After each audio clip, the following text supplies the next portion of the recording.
കേരളത്തിന്റെ സാമൂഹ്യ ചരിത്രത്തിലൊരു മാനവിക സൗഹാർദ്ദത്തിന്റെ മങ്ങാത്ത ഓർമ്മ പോലെ ചായക്കടയിൽ വാങ്ങിച്ചു വെച്ച് ചായയുടെ ചൂടാറുന്നതിന് മുമ്പ് കോഴിക്കോടങ്ങാടിയിലെ മാൻമോളിന്റെ ദുരന്തത്തിൽപ്പെട്ട് ആരോ ഒരാളെ നിലവിളി കേട്ടപ്പോ ആ നിലവിളി കേട്ട് ഓടിപ്പോയ നൗഷാദ് ചാടി നോക്കിയില്ല, മതം നോക്കിയില്ല. അല്ലെങ്കിൽ നിലവിളിക്കുന്ന മതമാണുള്ളത്. ആ നൗഷാദിനെ മണ്ടനെന്ന് വിളിച്ച ശശികലയും വെള്ളാപ്പള്ളിയും അടക്കമുള്ള ആളുകളോട് ചെന്നൈ നഗരം മുഴുവനും ഒരാഴ്ച മുഴുവനും ജലപ്രളയത്തിൽ കുടിച്ചു പോയപ്പോ സിനിമാ നടിക്ക് അനിഹയ്ക്ക് പോലും വീട് വിട്ടിറങ്ങേണ്ടി വന്നപ്പോ കോടീശ്വരനും പാവപ്പെട്ടവനും ഒരേപോലെ തെരുവിലൂടെ അലഞ്ഞു നടന്നപ്പോ ഒരു ഭക്ഷണത്തിന് വേണ്ടി ആരുടെയോ യാചിച്ചപ്പോ ഓടി വന്ന് ഭക്ഷണപ്പൊടി കൊടുത്തവരുടെ ചാടിയും വന്ന് അവന്റെ കയ്യിൽ നിന്ന് സവണ്ണൻ ഭക്ഷണം വാങ്ങിക്കൊടുത്തപ്പോ സവണ്ണന്റെ മുമ്പിൽ നിന്ന് അവണ്ണം വാങ്ങിച്ചപ്പോ ഹിന്ദുവിന്റെ കയ്യിൽ നിന്ന് മുസ്ലിം വാങ്ങിച്ചപ്പോ ഒരു ജലപ്രളയത്തിൽ കിട്ടിയ ഭക്ഷണപ്പൊടിക്ക് ചാടി നോക്കാൻ എന്തേ ചാടിക്കോമരങ്ങളെ നിങ്ങൾക്ക് കഴിയുന്നില്ല.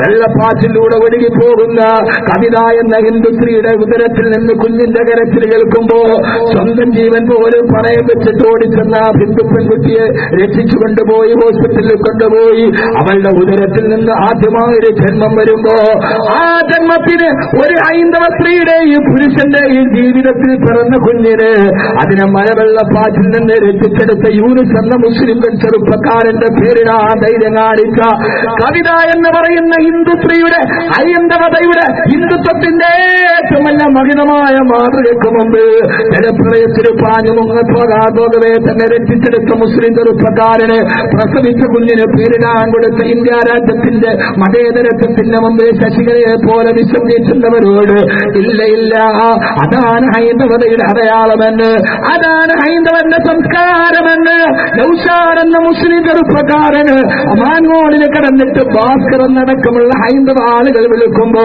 വിളികേറ്റൊരു മാലാകയെ പോലെ ഓടിക്കുന്ന മുസ്ലിമായ നൗഷാദ് താഴെ വീണ് മരിക്കുമ്പോ ഹൈന്ദവനെ രക്ഷിക്കാനുള്ള ശ്രമത്തിനിടയിൽ മുസ്ലിമായ നൗഷാദ് വീണ് മരിക്കുമ്പോ ആ നൗഷാദിന്റെ വീട്ടിലേക്ക് ഒരത്താണി പോലെ സഹായത്തിന്റെ ഹസ്തവുമായി വന്ന ഒരു കേരള ക്രിസ്ത്യാനിയുണ്ട് കൊച്ചൗസേപ്പിച്ചിലപ്പള്ളി. ഇതാണ് മലയാളത്തിന്റെ മഹാത്മെന്നറിയാണ്. ഹൈന്ദവനെ രക്ഷിക്കാൻ മുസ്ലിം ഇറങ്ങുമ്പോ അവർക്ക് സഹായിക്കാൻ ക്രിസ്ത്യാനി ഓടിയെത്തുന്ന ഈ കേരളത്തിന്റെ മതേതരത്വത്തിന്റെ പാരമ്പര്യത്തെ ഈ വിശ്വപാമ്പുകൾക്ക് തകർക്കാൻ കഴിയില്ലെന്ന് ഓർമ്മിപ്പിച്ചുകൊണ്ട് നൗഷാദ് നിങ്ങൾക്ക് മണ്ടനായേക്കാം, പക്ഷേ ശശികലയോട് നൗഷാദ് ഞങ്ങളുടെ മനസ്സിൽ മഹാനാണ്. മാൻമോളിൽ ശ്വാസം മുട്ടിപ്പടയുന്നവന് കയറിട്ട് കൊടുക്കാനാണോ അതാ അവനെ രക്ഷിക്കാനിറങ്ങാനാണോ? ഏത് അക്ഷരത്തിന്റെ താളുകളിൽ നിന്നാണ് നിങ്ങൾ വിവരക്കേടിന്റെ വിദ്യാഭ്യാസം പഠിച്ചതെന്ന് വിനീതമായി ചോദിച്ചിട്ട് സഹോദരങ്ങളെ ആര് മണ്ടനെന്ന് വിളിച്ചാലും ആര് ബുദ്ധിശാലി എന്ന് വിളിച്ചാലും ഞാനെന്ന് ചോദിക്കട്ടെ, ഇതൊക്കെ ദുനിയാവിന്റെ ബഹുമതികളും തർക്ക വിതർക്കങ്ങളുമാ. പക്ഷേ ഏറ്റവും വലിയ ബുദ്ധിമാനാരെന്നറിയോ? അൽ കൈസു മനതാന നഫ്സഹു വഅമില ലിമാ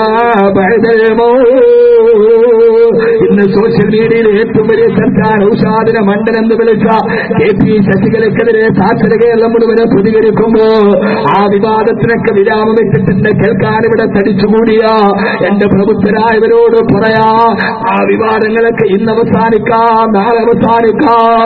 പക്ഷേ നിത്യജീവിതത്തിന്റെ നിതാന്ത വിസ്മയത്തിലേക്ക് വിശ്രമമില്ലാതെ കടന്നു പോകുന്ന ഏറ്റവും വലിയ ബുദ്ധിമാനാരെന്നറിയോ?